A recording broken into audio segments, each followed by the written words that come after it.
guys, let's get back into Spy Family, episode 14. Disarm the time bomb. Disarm the time bomb. We want yes, Yes, yes, yes, Mike, Mike. yes, Yes. yes. Step on Isaac. Step on Isaac. Yes, please. But we're back with Spy Family, guys. Spy Family, episode 14, Disarm the Bomb. What a great second episode. Another season that's firing on all cylinders. Um, I love spending time with the Forgers more than drinking coffee. Now, Jamie, I heard that you kind of like Spy Family. I don't know how much, but I think you're about to tell us. I know only a little bit. I actually I got into the wrong stream by mistake. I'm actually no I really do like Spy Family. I like Spy Family quite a bit. It's I feel like I don't know. I feel like the past few anime seasons there have been like a lot that I'm like, oh, okay, that was cool, but only a few where I'm like, oh my god, like I am waiting with bated breath for the next episode. And Spy Family was definitely one of those shows. Last anime season, so I'm really happy to see it return. Yeah, And I really loved this episode and like adding the like Mr. What is it, Mr. Puppers or Mr. Dog. Mr. Dog, Mr. Dog as this new character that Anya can kind of relate to in a way, which is Yeah. cool. And I also like that they're just like starting the series off with a bang with like immediate action and tension and actually like removing Lloyd from the situation. So Anya and Yor have to kind of figure things out for themselves. I love how you said that they started the season with a bang and it's all about a bomb. I found that kind of hilarious. No pun intended. Isaac, you should be proud. I'm always proud when people make puns. You should know that by now. Yes, yes. So I think what I love the most about Spy Family, it's the fact that, and I've said it multiple times, but I think this is the best description that I can think of now, after saying it too many times, is that Spy Family has kind of this sitcom energy Yeah. to it, right? Like when you go, you don't care what's happening. You just care that you're spending time with these characters. Does that make sense? Yeah. Because I kind of get that. They're all fun, very particular, very unique. And this particular episode, I think, was just brilliant, because everything that occurs with the characters, I love how they have set the rules of who these characters are. They're constantly lying to themselves because they can't really tell people who they are. They can't tell each other who they really are. But they still find ways to get around that makes sense. I love that they don't think that the audience is stupid. Like they really try to make it feel believable. Like this is the kind of show that, to a degree, it kind of works whether we do an animation or a live action, but the animation is just perfect and great and hilarious. Yeah. Now, I love one of the things that I love about this episode in particular is I love how for some reason, so Lloyd leaves to take a shit apparently. Last episode, right? And he's dealing with everything with Wise and trying to protect the minister and to do all these things, right? And the funniest thing is that inadvertently, not on purpose, Yor and Anya find a way to get involved in the whole thing that Lloyd's doing without Lloyd knowing. like, Yeah. like he's trying to keep them away from the truth of what he does or what he's trying to do, and they inadvertently end up in the middle of it anyway. I love that kind of Three Stooges kind of thing. It's like old fashioned vaudeville, right? Like comedy. Like, oh, they just ended up in the thing. Do you like that dynamic of them just like rolling into situations and then just seeing how they play out? Yeah, for me, absolutely. I love how like it doesn't feel like it was like forced and like, oh, they Right. needed to be in a certain place, so let's just like push them along so that way we can keep the story moving. Like it felt really natural, like they were looking for a dog. And then it just so happens that the terrorists are using dogs to Yep. get the bombs planted across the studio. Like it was the perfect way to still include them in the plot without actually having them like directly involved in like what Lloyd is doing. So, Isaac, you love plot convenience, and I know you do because you like JoJo. But No comment. one of the things that I was thinking about when I was analyzing this episode is one of the things that I like is that there's plot convenience that ruins the flow and ruins the enjoyment of the story, right? It happens all the time, right? Like, it's the time of plot convenience. Oh, but this guy has plot armor. Like, nothing feels believable anymore, so it kind of loses enjoyment, right? Yeah. So I like how they find ways to make plot convenience exist, but not at the expense of the characters. Like, they find a way to make everything seem very convenient, but you enjoy the characters so much, and you enjoy how they're reacting to everything so much that you kind of don't care. Like, it doesn't. You know what I mean? Like, something so easily that could be like, oh, that's very convenient, but you never find yourself thinking about that until you actually think about it because you're having too much fun. Like you said, they're going to get a dog, and suddenly there's two dogs there. That's plot convenience. Out of nowhere, the dog sees the future. That's plot convenience. And out of nowhere, she's able to say.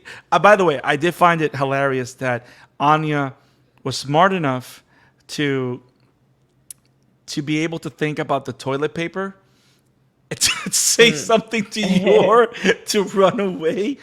That was, by the way, Anya was perfect comedy these last two episodes. It was great. It was great. Did you have a favorite Anya moment in this episode, Jamie? I feel like something that just like immediately made me like bust out laughing. I had to pause before I like missed everything that was happening. Was when it was actually at the very beginning of the episode when Yeah. Yor came to go rescue Anya, and she was like, "You're not gonna get married to my daughter, you pervert!"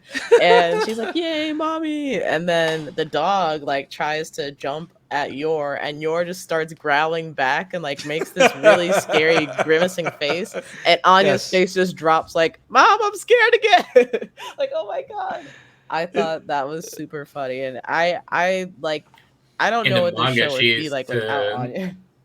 in the manga, she points out that she's afraid of you are not the villains. Then Yeah, she is like one of my favorite reasons for like coming back to this show is like she just brings something so refreshing to like the anime, and just like as far as like kids in anime are concerned, I feel like they're usually either like disregarded or just annoying. And to see that True. Anya, like I feel like she has her annoying moments, but that she also brings like laughter and levity to it. I really love her character. I'm glad that you mentioned that because there was a moment in this show that highlights something that's rung true throughout the entirety of the first core and this one. And one of the reasons why I love Anya as a character, and I love how Endo,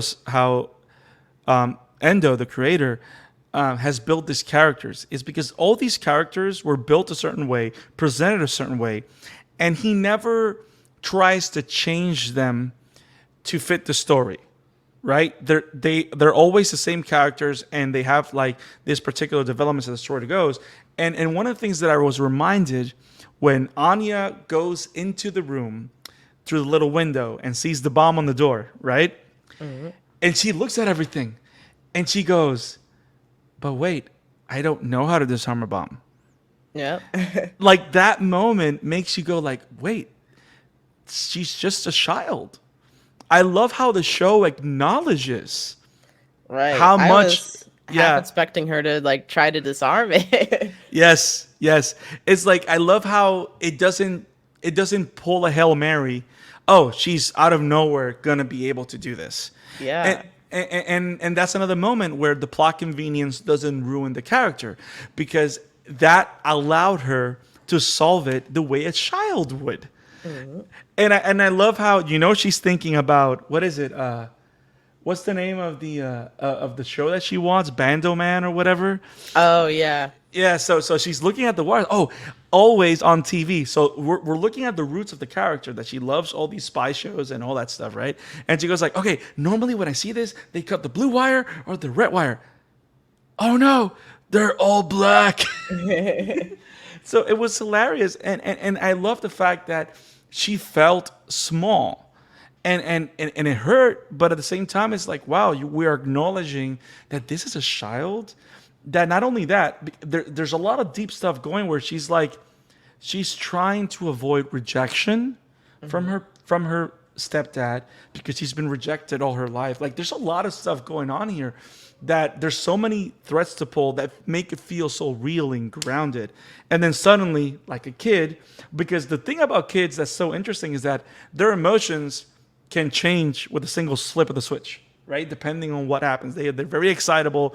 And Anya has all those qualities, which is why I liked your description, Jamie, of sometimes annoying and sometimes awesome. You know what I mean? Because Yeah. some kids, something with the kids tends to be like that. But I love the fact that then she sees the ketchup bottle and she goes to do this stupid, crazy. And the funny thing is, when they find it, and she's thinking about it, and she's thinking, did they see my message covered and made by blood? Yeah. Because she knows that they use ketchup as pretend blood. She knows it's not blood, but it's like, I love how she doesn't have to stop to be a child to serve the story. She's who she is as a character, integral to the story, and that's what makes it work and so funny. Yeah, and I also like the fact that she actually like, she made a smart choice because I feel like a lot of um like portrayals of children in anime, like they're just dumb and they're either dumb and they just do the wrong thing most of the time, or they're Right. incredibly intelligent, like far surpasses the intelligence of an adult, Hyper and they're just intelligent, right? able to figure everything out. So I love the fact that, like, even though she was very eager, like you were saying, as a kid would be, and like almost attempted to try and disarm this bomb herself, she realized, actually, I haven't received that part of my training manual yet. Let me go Yes. ahead and let Yes. daddy know that there's a bomb in here. Yeah. And the funny thing is, it was going to go wrong anyway. And, Right. and I also find it stupid, but also it's a suspension of disbelief, right? That Lloyd couldn't really tell because I mean I think you would assume Lloyd has hung out with Anya enough that he kind of knows what her drawings look like. You know what I mean? I would Hmm. assume, but at the same time he's still like, but he's in spy mode. So for some reason, when he's in spy mode, he cannot think like a real person. So he can't really, you know what I mean? Every To not the be thing. fair, with kids' drawings, it's not particular. You don't have a particular, how should I put it, extinct style, depending on. You will have to be a gifted child to have some recognizable traits in that age. No, I know, but what I mean is like the knowledge that he has from Anya tends to be technical, as opposed to knowing Anya. That is something that he's still learning, right? So Hmm. like sometimes you can see a type of drawing and have an idea, but and also like as a spy at the level that he is, you kind of figure like, and I know we've all thought it. Hey man, you sure you can't put one or two together? Like like we don't have to read people's minds to know. Hey man, that's probably, but I get what you're saying, Isaac. There's true in that. But I love how he goes, I have a bad feeling about this. And then, of course, he sees the bomb or whatever. It was super awesome. And then, of course, after that, Lloyd as the freaking minister, that was hilarious. His dude is supposed to be 60. What the hell? That was awesome. That was like Mission Impossible comedy on steroids. I wasn't expecting the cliffhanger though. How did you guys feel with the cliffhanger? Like, did he shoot the dog? Does he not shoot the dog? We have to wait a week to find out. I think he was trying to No shoot comment. the transmitter, right? Hmm. I think that's what he was going for. What do you think, Jamie? You think he was shooting the dog or the transmitter? I feel like he was probably going for the transmitter. I don't know. I feel like we've seen some situations with him where, even acting as a spy, or I guess just like the hero of the day, he tries to be careful with like the people that he's around and not really trying to put anybody in any more danger that they have to be. So Yeah, I'm hoping the dog I'm hoping the dog's all good and it's just the transmitter. yeah. I'm hoping that too.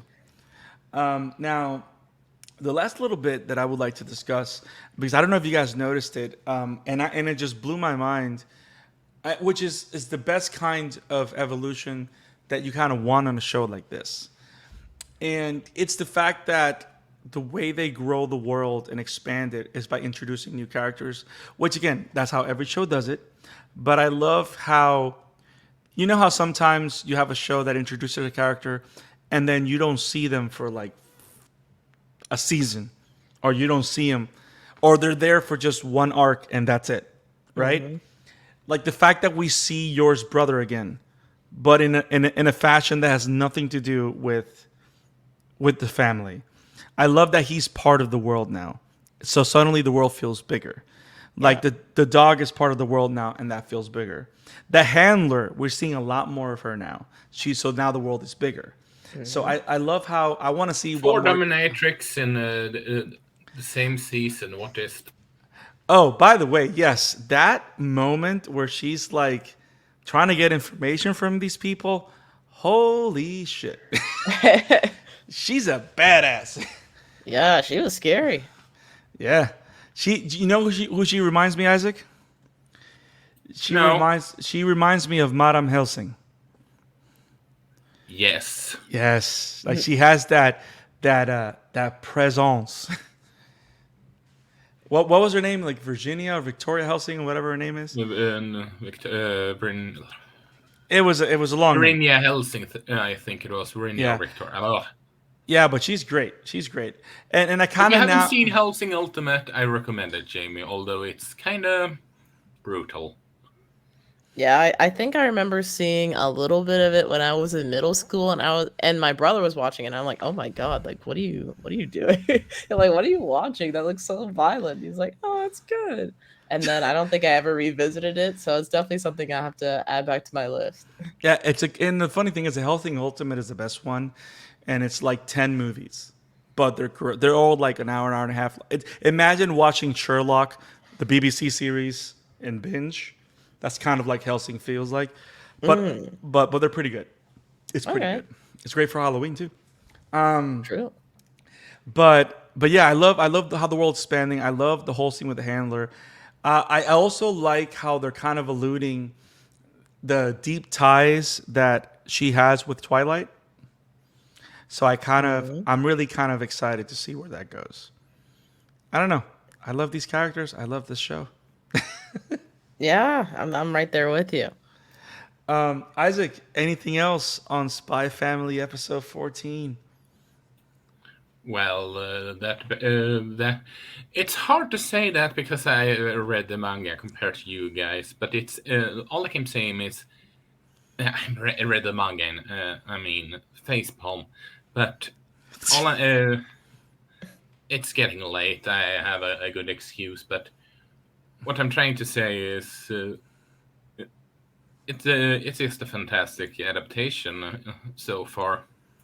So Yeah, this was another episode that hit it out of the park in the Yeah, adaptation department. Awesome. I yeah. feel it. Took the lead in draining my concentration, and your took what's left. My Wow. Wow. So Jamie, any other thoughts on Spy Family season 14? Episode 14. Um, No, I mean, I feel like we thoroughly covered everything. I just really enjoyed this episode and loved the action and getting to know Mr. Dog a little bit better. He has like Yeah. such a cute character design. I'm like, oh my god, I Yes. love him so much. Yes. And yeah, I actually really loved getting to see like Yor interact with Anya by herself a little bit more outside of like the amazing training montage that we got in season one, and Yeah. her actually like trying to parent on her own. I also really enjoyed that, and so I'm just excited to see what's gonna come up next. I want to see more Yor. I feel Yeah, that even though we've seen a little bit, we really haven't gotten a good dose of Yor this core yet, and I hope that's coming. But also about the parenting thing, I love how she's learning and how she's viewing her role in this family. yeah, So I do like that. I did find it interesting that she kept calling Mr. Doug a puppy when he's huge. I don't think yeah. like He keeps calling him a puppy, but he's huge. I don't think he's a puppy. I do that sometimes with big dogs. Like, oh, it's such a cute puppy. I don't know. I feel like it's just like a lover of dogs kind of thing. But I will say, something else. Speaking of like wanting to see more of your, I kind of want to know more about like how she got into becoming an assassin, because I don't think we've seen her do Yes. like any assassin like things since early on in season one. So I'm Agreed. definitely looking forward to that. You're saying the right things, Jamie. More more your. So you Going want to back, drain me completely? wow. Yes, I'm off the rocket today. I apologize, Jamie. So, guys, we've done it. We've talked about Spy Family, episode 14, Disarm the Bomb. Another phenomenal episode of this phenomenal show. Can't wait to come back to cover it in 2 weeks. As you guys know, Chainsaw Man and Bleach will be premiering this week. They're coming out. Chainsaw Man is, correct me if I'm wrong, Isaac. Chainsaw Man is on Tuesdays and Bleach is on Mondays, correct? Bleach Oh is wow. tomorrow at 4 a.m. my time, if I'm not mistaken, and I can't recall when Chainsaw Man is. Awesome. But But they're it's coming. Monday and Tuesdays, yes. So, as you guys know, with our new format, next week, next Sunday on the big show, we will be covering the premiere of Chainsaw Man, and we will be covering the premiere of Bleach, the 1,000-year-old Blood War. So stay tuned. Make sure you click the subscribe button. Make sure you click on the like button, and make sure you click on the bell for notifications so you don't miss any single episode of the Amateur Otaku. Guys, thank you for joining us for this amazing live stream. Jamie, you've been an awesome, awesome guest. Thank you for being with us. I really hope you're able to join us again with more Spy Family awesomeness. What do you think? Yeah, thank you guys for having me on. It's been really fun talking about it with you guys. Awesome. If people wanted to find you in the webs, if you have any work stuff going on, where can people find you?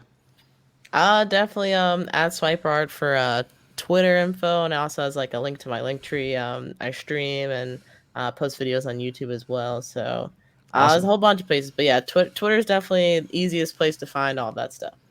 Awesome. Awesome. Awesome. Isaac, my brother, where can people find you?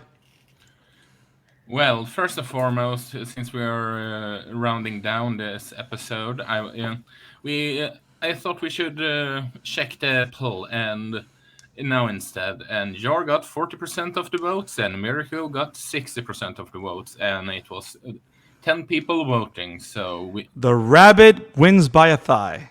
yes. Awesome. So, Isaac, where can people find you, brother? Well, you can find my work at Wobum Entertainment, and you can find me at Emblemaniac on Twitter. And you can find me at the Scarlet Fan 52 on Twitter. And you can find the podcast at Amateur Otaku Pod. Guys, have it awesome. Stay awesome. Keep watching anime. See you next week. Peace. See ya. Peace.